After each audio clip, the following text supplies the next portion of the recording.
দর্শক, একটি চাঞ্চল্যকর ঘটনা। বগুড়ার এক যুবক কবরের ভিতরে কি ঘটে না ঘটে সেটা দেখার জন্য, বোঝার জন্য ক্যামেরা নিয়ে কবরের ভিতর ঢুকে এবং 24 ঘন্টা পর কবর থেকে বেরিয়ে তার সঙ্গে যা হয় সেটা দেখতে থাকুন। কবরের অভিজ্ঞতা অর্জন করার জন্য ক্যামেরা নিয়ে একটি কবর খুঁড়ে রাত 11টার সময় সে অবস্থান করে এবং 24 ঘন্টা সেখানে থাকার যে প্রতিশ্রুতি তিনি দিয়েছিলেন সেইটা পূরণ করার জন্যই কিন্তু তিনি একটা কবর সিস্টেমে একটা মাটির গর্ত ঘুরে সেখানে কিন্তু রাত 11টার দিকে তিনি ঢুকেছিলেন এবং তার অভিজ্ঞতা সেই তার ক্যামেরায় ধারণ করতেছিলেন। এইদিকে এই গ্রামের মানুষজন এইসব জানতে পেরে পুলিশকে ইনফর্ম করার কারণে পুলিশ আসার পর তাকে যে অবস্থায় বের করে সেই অবস্থা খুবই কি বলবো এখানে লক্ষণীয়। আপনারা দেখতে পাচ্ছেন যে একটি মাটির গর্ত করা হচ্ছে এবং এই গর্তের ভেতরেই সেই ইউটিউবার অবস্থান করতেছে।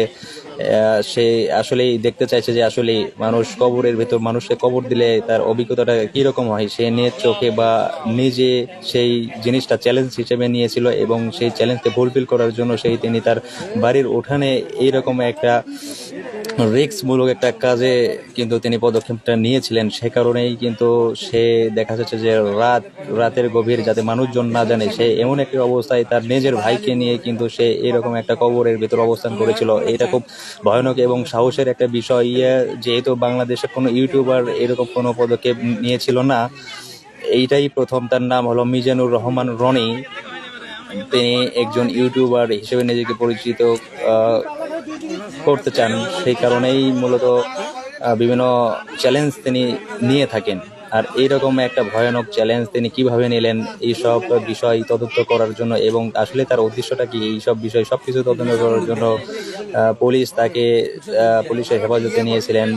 সেই সব কিছু আপনারা জানতে পারবেন এই ভিডিওর মাধ্যমে। তো ভিডিওটা দেখেন আসলেই কী রকম অবস্থায় তিনি ছিলেন এবং তাকে যে অবস্থায় পাওয়া গেছে সব কিছু এই ভিডিওর মাধ্যমে আপনারা দেখতে পাবেন। সো এখন ভিডিও না কেটে ভিডিওটা ফুললি দেখতে থাকেন এবং আসলে এরকম কাজ যেন পরবর্তীতে কেউ না করতে পারে। বা অনেকেই বলতেছেন এইটার ভেতরে কোনো রহস্য লুকিয়ে আছে, সে কোনো সংগঠনের সাথে জড়িত কি না এইসব খতিয়ে দেখার জন্য গ্রামবাসী বা এলাকাবাসী পুলিশকে জানানো দিয়েছে বা তথ্য দিয়েছে। সে কারণে কিন্তু পুলিশ আসার পর তার যে কবরটা এটা কিন্তু করা হচ্ছিল এবং তাকে উদ্ধার করার জন্য অনেকেই দেখা যাচ্ছে এখানে অনেক মানুষের ভিড় কিন্তু আপনারা দেখতে পাচ্ছেন যে এলাকার যত মানুষজন আছে সব মানুষ কিন্তু এখানে ভিড় করেছে আসলে একটিবার তাকে দেখার জন্য আসলে সেই কোন অবস্থায় ভেতরে আছে এবং সে কি করতেছে।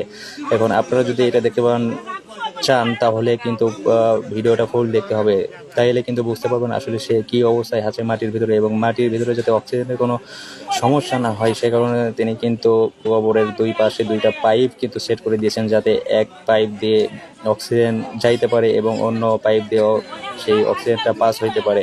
সে কারণেই কিন্তু তিনি এই ব্যবস্থা করেছেন। আসলে আমরা দেখবো আসলে কবরটা খোঁড়ার পর সে কোন অবস্থায় আছে এবং কি অবস্থায় সে কি করতেছে। আসলে আমরা তার বড় ভাই যিনি ছিলেন তিনি কিন্তু তাকে পাহারা দিয়েছিলেন এবং বিদ্যুতের ব্যবস্থাও কিন্তু এখানে করা হয়েছিল। তিনি জানান যে আসলে সে একটা চ্যালেঞ্জ নিয়েছিল যে কবরের ভেতর আসলে মানুষ কিভাবে থাকে এইটার একটা অভিজ্ঞতা তিনি নিতে চাইছেন। আসলে ভেতরের কীরকম লাগে বা মাটির ভেতরে থাকতে কীরকম লাগে। তিনি কিন্তু রাত 11টার দিকে ক্যামেরা সহ তিনি এটার ভেতর অবস্থান করতেছিলেন এবং মানুষজন এটা জানাজানির পর পুলিশকে ইনফর্ম করে। আসলে এই বিষয়টা নিয়ে সবাই উদ্বিগ্ন। তো আপনারা দেখতে থাকেন ভিডিওটা। আমরা তার সম্পর্কে আরো কিছু তথ্য দিতে চাই আপনাদের। সেটা হলো যে তিনি একজন ইউটিউবার সেটা তো বটেই, তা এর আগেও কিন্তু তিনি বিভিন্ন চ্যালেঞ্জ নিয়েছিলেন। তার কারণ তিনি নিজেকে লৌহ মানব হিসেবে কিন্তু পরিচয় এর আগেও তিনি দিতে চেয়েছিলেন। তার কারণ তিনি বাংলা বান্দা থেকে শুরু করে টেকনাফ তেঁতুলিয়া পর্যন্ত কিন্তু হেঁটে পুরো বাংলাদেশ ঘোরারও কিন্তু তার অভিজ্ঞতা রয়েছে। এই বিষয়টা যদিও কেউ জানে না, কেউ তার এলাকায় গিয়ে যেহেতু শুনলাম আমরা যে তার এই রকম পাগলামিও কিন্তু তার অনেকগুলো রয়েছে, কিন্তু এইটা একটা এক্সেপশনাল। এইরকম চ্যালেঞ্জ কিন্তু বাংলাদেশে অন্য কোনো ইউটিউবার কখনো নেয় নাই। যদিও বাংলা বান্দা থেকে টেকনাফ তেঁতুলিয়া পর্যন্ত অনেক হেঁটে যাওয়া বা দৌড়ে যাওয়া বা সাইকেল নিয়ে পাড়ি দেওয়ার অনেক রেকর্ড রয়েছে, তবে এইরকম কোনো উদ্ভট কারবার কিন্তু আমরা এর আগে কখনো দেখি নাই। সো এটা কিন্তু খুব একটা উদ্বিগ্নর একটা বিষয়। মানুষ কিভাবে একটা মানুষ রাতের আধারে বা কোনো কিছু ছাড়া শুধু একটা ক্যামেরা নিয়ে এই মাটির ভিতরে অবস্থান করতে পারে, তার আসলে তার সাহসের প্রশংসা করতে হয় একদিক দিয়ে, অন্যদিকে তার এই পাগলামি আসলে কখনোই কাম্য নয়। এরকম পরিস্থিতিতে মানুষ, তার এলাকার মানুষজন খুব উদ্বিগ্ন আসলে এই ছেলেটা করছেটা কি। এই বিষয়টা নিয়ে পুলিশকে ইনফর্ম করার পর পুলিশ কিন্তু এসে বিষয়টা খতিয়ে দেখার জন্য, এখানে তাকে উদ্ধার করার জন্য এই কবরটা কিন্তু খুঁড়তে দিয়েছেন। আপনারা যেটা দেখতে পাচ্ছেন আশেপাশে কিন্তু অনেক মানুষের ঢল নেমেছে এক নজর তাকে দেখার জন্য আসলে তিনি কোন অবস্থায় আছে। তিনি কিন্তু ভেতরে একটা ক্যামেরা নিয়ে ঢুকেছেন যে আসলে ভেতরের অভিজ্ঞতাটা কি সম্পূর্ণ কিন্তু তিনি তার ক্যামেরায় ধারণ করতেছেন। এইসব যদি দেখতে হয় তাহলে আমাদের পুরো ভিডিওটা ফুল দেখতে হবে আসলে সে কোন অবস্থায় আছে এবং সে ভেতরে কি করতেছে। সো দেখতে থাকুন।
আরে বাবা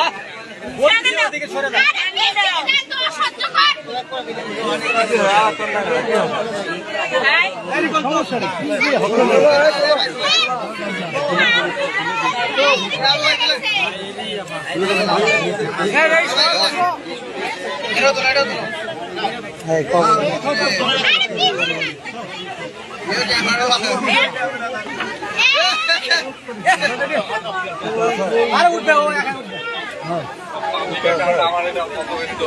দাদা করো করো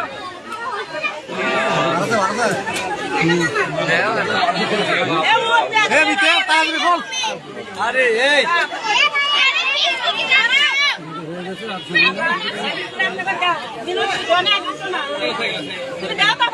বেশি